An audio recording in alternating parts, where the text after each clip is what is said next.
विकास काम क्रमांक 26 जुनी पेठ या ठिकाणी स्वच्छ रस्त्याचे व नाल्याचे काम पूर्ण.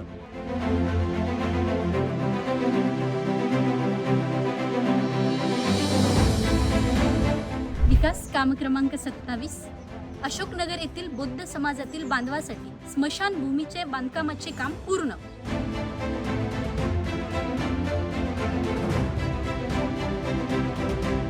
विकास काम क्रमांक 28 गुरुबाबा मठ येथे 2 सभागृहाचे बांधकाम पूर्ण.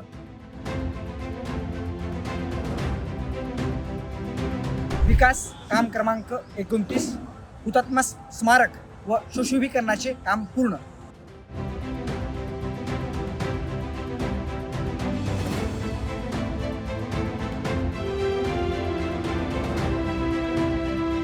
विकास काम क्रमांक 30 साहित्यरत्न लोकशाहीर अण्णाभाऊ साठे यांच्या स्मारकाचे काम प्रगतीपथावर.